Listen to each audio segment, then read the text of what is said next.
جماعت اہل حدیث کے مایہ ناز خطیب، مذہبی اسکالر، محترم و مکرم پروفیسر ڈاکٹر عبدالرزاق ساجد کے نیو بیانات، خطبات، دروس قرآن و حدیث کی روشنی میں سننے کے لیے ہمارے یوٹیوب چینل کو سبسکرائب کریں، فیس بک پیج کو بھی فالو کریں۔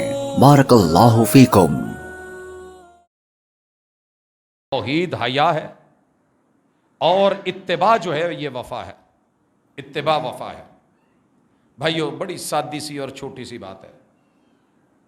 میں شلوار اگر ٹخنوں سے نیچے کر کے پاؤں کے انگوٹھے تک لے جاؤں تو نہیں لے جا سکتا۔ میرا جسم ہے، میرا کپڑا ہے، میری سوچ ہے، میری مرضی ہے۔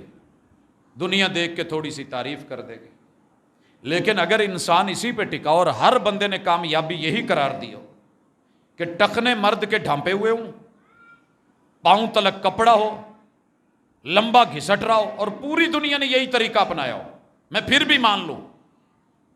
لیکن جس ہستی کو رب نے لیڈر بنایا، قائد بنایا، امام بنایا، انہوں نے کیا کہا؟ مرد اپنے ٹخنے نہ ڈھانپے۔ پہلی امتوں میں اگر کوئی ایسے کرتا تھا تو رب زندہ زمین میں درگور کر دیتا۔ اللہ کو یہ پسند نہیں ہے۔ کپڑے کا ٹخنے کے نیچے جانا ہی تکبر ہے۔ اب ایک میرٹ یونیفارم کا مقرر کیا ہو آپ نے، آپ اس سے ہٹ کر کے کریں، ادارہ آپ کو انٹری نہیں مارنے دیتا، انٹری نہیں مارنے دیتا۔ میں اگلے دن پڑھ رہا تھا کہ ٹائی کتنی ہونی چاہیے۔ آپ لوگ ماشاءاللہ اس ٹاپک کو سمجھتے ہوں گے، میرے سے کہیں بہتر جانتے ہیں، جو آفیسرز ہیں، جو دفتری کام کرتے ہیں۔ ایک بندہ اپنے باس کے سامنے ٹائی لگا کے کہے کہ حرج کیا ہے، انہوں ایتھے تک لے جائے، یہاں سے تھوڑا نیچے لے جائے، جو اس کی پینٹ کا لیول ہے، جہاں اس نے بیلٹ باندھی ہے اس سے لے جائے تھوڑا نیچے، حرج کیا ہے؟ میں نے نہیں آج تک دیکھا۔ یار مخالفت صرف رسول اللہ صلی اللہ علیہ وسلم کی کرنی ہے، ضد لگا رکھی ہے۔ او جی میرے مسلک کے مولوی کی اپنی شلوار نیچے ہوتی ہے، چادر نیچے ہوتی ہے، جی او بخشیا گیا تو میں بھی بخشیا جاؤں؟ نہیں، غلط اصول اپنا لیا تو نے۔ سارے مولوی جنت میں چلے جائیں، اگر تیرے اپنے عمل اچھے نہیں تو نہیں جانے والا۔